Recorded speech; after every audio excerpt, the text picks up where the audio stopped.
రామ్ గోపాల్ వర్మకి దెబ్బ మీద దెబ్బ.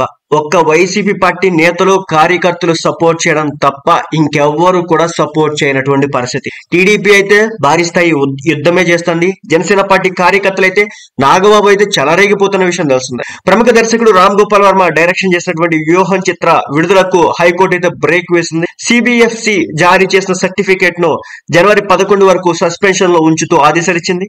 తదుపరి విచారణ జనవరి 11కు వాయిదా వేసింది. వ్యూహంకు central board of film certificate ఇచ్చిన సర్టిఫికేట్ ను రద్దు చేయాలని కోరుతూ టీడీపీ పార్టీ తెలంగాణ హైకోర్టులో పిటిషన్ దాఖలు చేసింది. దీనిపై జస్టిస్ సూర్యపల్లి నంద ధర్మాసనం గురువారం విచారణ చేపట్టింది. పార్టీ జెండాలు నేతల పేర్లతో చిత్రం తీశారని, ఇది పలు పార్టీల నేతల పరువు నష్టం కలిగించేలా ఉందని పిటిషనర్ తరపున న్యాయవాది వాదించారు. నిర్మాత దర్శకుడి తరపున సీనియర్ న్యాయవాది ఎస్ నిరంజన్ రెడ్డి వాదనలు వినిపిస్తూ రిట్ పిటిషన్ మెయింటైనబుల్ కాదు, ప్రజా ప్రాతినిధ్య చట్టంలోని సెక్షన్ 29A ప్రకారం ఈ పిటిషన్ వేసే అర్హత పిటిషనర్ కు లేదు. ఎవరి పరువుకు నష్టం కలుగుతుందని భావిస్తే వారే న్యాయస్థానాన్ని ఆశ్రయించాలి. చిత్రం చూడకుండానే పరువుకు నష్టం వాటిల్లుతుందని ఊహించి పిటిషన్ వేయడం ఆక్షేపణీయం. గతంలో సైరా నరసింహారెడ్డి చిత్రంపై కొందరు ఇదే హైకోర్టును ఆశ్రయించగా చిత్రం చూడకుండానే ఆరోపణలు చేయడం సరికాదంటూ పిటిషన్ ను ద్విసభ్య ధర్మాసనం కొట్టేసింది. 9 మందితో కూడిన కమిటీ కూర్చొని చిత్రాన్ని చూసి ఏకగ్రీవంగా సర్టిఫికేట్ జారీ చేసింది. వ్యక్తులను పార్టీలను కించపరిచే విధంగా ఉంటే సివిల్ కోర్టులో వారు పరువు నష్టం దావా వేసుకోవాలి. హైకోర్టులో వేయడం తప్పు పట్టాల్సిన అంశం.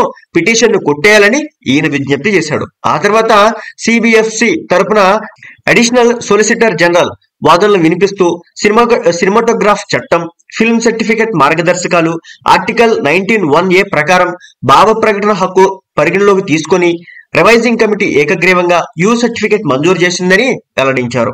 వాదనలు విన్న న్యాయమూర్తి సిబిఎఫ్సి జారీ చేసిన సర్టిఫికేట్ ను వచ్చే నెల 11 వరకు సస్పెన్షన్ లో ఉంచుతూ ఉత్తర్వులు ఇవ్వడం అయితే జరిగింది. సో మొత్తానికైతే వాదోపవాదనలు అయితే గట్టిగా జరిగినాయి.